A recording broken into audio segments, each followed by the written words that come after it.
I'm gonna keep this very simple, but I wanna be very clear. I'm not trying to tell anyone what type of diet to eat, but simple guidelines that you can follow if you're not on any super restrictive diet. I'm gonna show you how to structure meals in a few different ways.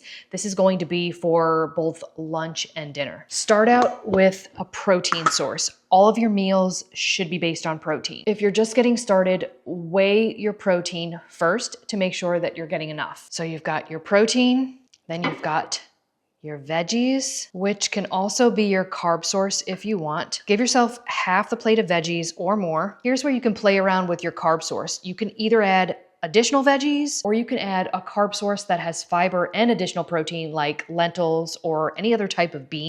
Or you can replace this carb source with a little bit of a freshly baked sweet potato. Portion sizes matter here.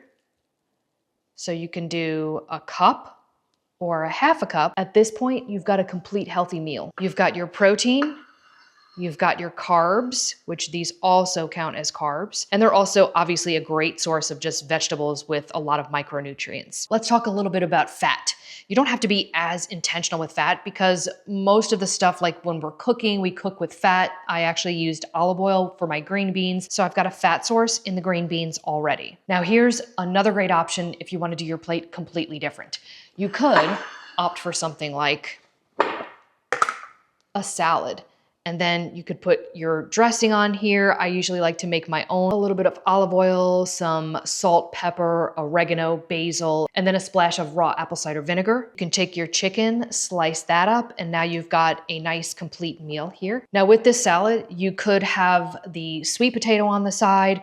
You can also have like beans on the side, or you can put beans inside the salad. I know a lot of people like to put beans on the salad as well. You can also double up and add a ton more veggies. Another option for carbs, which I don't have pictured, would be rice. But the goal here is just to keep things super simple. You base all of your meals with the right amount of protein, then you choose your vegetable. Another great example, if you are super hungry and you really just want to eat like high volume, you could literally take this sweet potato away. You can fill up your entire plate with the veggies and then just have it with your protein. If you follow this structure, basing everything on protein first, and then adding in your veggies, carb source, or just additional veggies, or even beans, weighing your protein, making sure that you're getting enough. This is a very easy way to meet your goals for your lunch and dinner. And just to clarify, there are no rules here. You could easily have a meal like this for breakfast as well.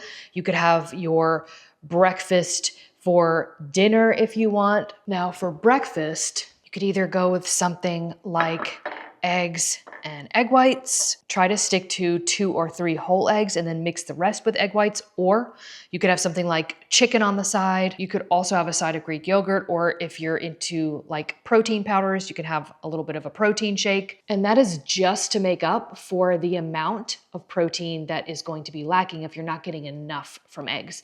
Keep in mind that 1 single egg is 6 grams of protein, and then 1 egg white is only 3 grams of protein. You can then have a delicious side of a few Yukon Gold smashed potatoes. I like to make mine with a little bit of sea salt. Sometimes I'll also add a little bit of crushed cooked garlic, and then just a teaspoon of grass-fed butter.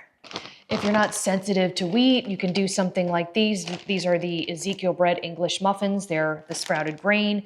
You can do 100% whole grain bread. I don't tend to use a lot of bread. I try to get as much as I can from Whole Foods. So like if you're looking for something starchy and you want like a true legit full-on carb source, I like to use like sweet potato and regular potatoes. Sometimes I'll just add more veggies, or sometimes what I will do is I will go ahead and just have a little bit of this side salad. You can also completely omit the potatoes, sweet potato, or even whole grain bread, and have something like a banana, or you can do something more lower glycemic like blackberries. Another great option if you're really hungry is to either have some of this oat bran, and you can mix that with either your favorite protein powder or you can have it as a side to complement your eggs. And then you can add on things like your berries or even a banana. And just like with breakfast, lunch, and dinner, you base your snacks on protein too. If I have room for a snack, I really consider it more like a mini meal. So that could look like having a little bit of a smaller portion of chicken breast, and then just adding that to like a smaller portion of vegetables.